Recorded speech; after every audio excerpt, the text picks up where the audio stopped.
오늘날 많은 사람들은 삶을 바꾸기 위해 대단하고 특별한 무언가가 필요하다고 말합니다. 매일 반복되는 일상 속에서 피로감과 고립감을 느끼며 자신만 뒤처지는 것은 아닌지 불안해합니다. 하지만 심리학적 관점에서 볼 때 삶을 극적으로 변화시키는 힘은 거창한 목표가 아니라 아주 작은 일상의 통제감을 회복하는 데 있습니다. 성공은 거창한 것을 성취하는 것이 아니라 도처에 흩어져 있는 평범한 노력을 줍는 과정입니다. 남들이 놓치고 있는 것을 줍는 사람만이 결국 성공을 가져갑니다. 대단한 것을 하려다 아무것도 못하는 대신 남들은 하지 않는 일상적이고 평범한 노력을 실천해야 합니다. 오늘은 쉽지만 당장 해볼 수 있고 삶을 바꾸는 7가지 자기관리법을 알아봅니다. 그 첫 번째는 바로 최적화된 수면 패턴 파악입니다. 자신에게 얼만큼의 잠이 필요한지, 언제 자야 건강한지, 하루 중 언제가 가장 현명하고 똑똑한 시간인지 아는 것은 삶의 효율을 극도로 끌어올립니다. 많은 사람들이 자신의 수면 데이터를 실험해보고 최적의 시간을 찾습니다. 어떤 사람들은 밤 12시에 잠들어서 아침 7시에 일어나는 것이 가장 좋은 패턴임을 발견합니다. 이렇게 자신만의 가장 현명한 시간을 찾게 되면 그 시간에 창작이나 중요한 업무를 처리하며 하루를 주도적으로 시작할 수 있습니다. 본인에게 맞는 수면 패턴을 파악하고 그것을 지키는 것이 모든 관리의 출발점입니다. 두 번째는 공부거리 찾기입니다. 성인이 되어 스스로 공부를 지속하는 사람은 생각보다 많지 않습니다. 하지만 꾸준히 공부하는 어른만이 특별한 삶을 살아갑니다. 부동산, 영어 혹은 요가와 같은 신체 단련도 모두 공부의 연장선입니다. 아침에 일어나 공부를 1시간, 창작을 1시간, 요가를 1시간 하는 식의 루틴을 만들면 하루에 분명히 남는 것이 생깁니다. 이렇게 하루를 시작하면 자기 전에 후회가 없고 죄책감이나 우울감도 크게 줄어듭니다. 공부를 선택하는 기준은 자신이 원하는 어른의 상을 상상하고 그 안에서 필요한 것들을 채워나가는 방식이어야 합니다. 세 번째는 책을 소화하며 읽기입니다. 사람들은 보통 100권, 1000권 등 읽은 책의 권수를 중요하게 생각합니다. 하지만 1년에 한 권을 읽더라도 제대로 읽는 것이 훨씬 중요합니다. 제대로 읽는다는 것은 책에 나온 내용들을 직접 해보는 것을 의미합니다. 여러 권을 빠르게 읽다 보면 정보가 너무 많아져 직접 실천할 시간이 부족해집니다. 제한된 정보 안에서 자신이 진짜 해볼 수 있는 것들을 찾아 유의미한 정보의 양을 늘려야 합니다. 진정으로 이해하고 실천하지 못하는 독서는 의미가 없습니다. 카네기의 인간관계론, 자기관리론, 타이탄의 도구들처럼 검증된 클래식, 명저들을 골라 반복해서 읽고 실천하는 것을 권장합니다. 네 번째는 스페셜리스트 대신 제너럴리스트가 되는 것입니다. 특정 분야에서 뛰어난 능력을 가진 사람은 세상에 정말 많습니다. 하지만 한 가지를 잘하면서 다른 여러 가지도 두루 잘하는 사람은 드뭅니다. 글쓰기, 영상 만들기, 말하기, 채널 운영, 디자인 등 다양한 일을 할 수 있는 제너럴리스트의 면모가 진정한 경쟁력이 됩니다. 세상과 회사는 이것도 할 줄 알면서 저것도 할 줄 아는 사람을 선호합니다. 특히 영어와 같은 새로운 무기를 장착하는 것은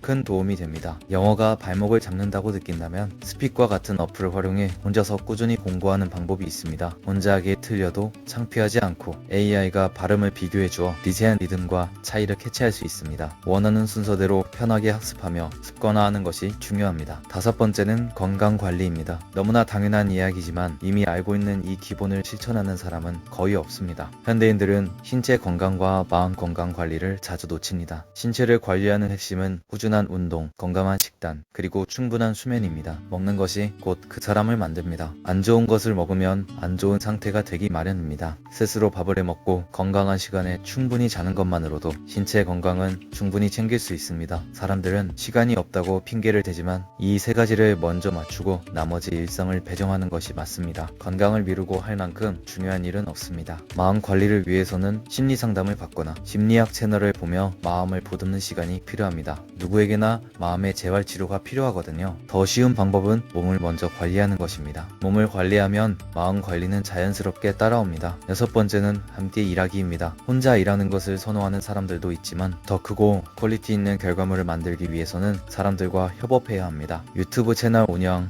전시, 팬미팅, 책 출판 등 다양한 프로젝트는 혼자서는 해낼 수 없는 일들입니다. 타인과 함께 일하고 협업하다 보면 자신이 전하고자 하는 메시지의 규모와 영향력이 훨씬 커집니다. 새로운 인재와 함께 일하며 시너지를 내는 경험은 성장의 필수 요소입니다. 일곱 번째는 바로 돈 공부입니다. 돈의 중요성을 막연하게만 생각하고 제대로 공부하지 않는 사람이 정말 많습니다. 돈에 대해 공부하는 사람은 남들이 줍지 않는 강력한 경쟁력을 얻게 됩니다. 특히 자신이 원하는 삶을 살고 창작이 진지하게 집중하고 싶다면 돈에 대해 잘 알아야 합니다. 하기 싫은 일을 억지로 하지 않을 수 있는 자신감은 바로 돈 공부에서 나옵니다. 돈을 버는 방법과 모으는 방법을 알게 되면 생계에 쫓겨 억지로 일하지 않아도 된다는 여유가 생깁니다. 자신이 해야 하는 일이 하기 싫은 일로 가득 차 있다면 제대로 된 삶을 꾸려가기 어렵습니다. 대단한 책을 펴고 노트를 정리하는 것만이 공부가 아닙니다. 돈에 대해 관심을 기울이는 그 자체부터가 공부의 시작입니다. 지금까지 살펴본 7가지 방법은 대단히 복잡하거나 어려운 일이 아닙니다. 하지만 이 최소한의 기본값을 꾸준히 실천하는 사람은 극히 드뭅니다. 자신만의 수면 패턴을 알고 나만의 공부거리를 가지며 책을 천천히 실천하며 읽고 다양한 역량을 쌓아야 합니다. 건강을 최우선으로 챙기고 타인과 협업하며 돈에 대해 꾸준히 관심을 가져야 합니다. 성공은 도처에 흩어져 있는 평범한 노력을 줍는 일입니다. 다들 거창한 것을 찾느라 일상의 소중한 조각들을 놓치고 있습니다. 남들은 하지 않는 평범한 노력 속에 진정한 특별함이 숨어 있습니다. 나만의 경쟁력을 키우는 작은 습관을 스스로 약속하고 꾸준히 실천하는 것, 그것이 바로 당장 삶을 바꾸는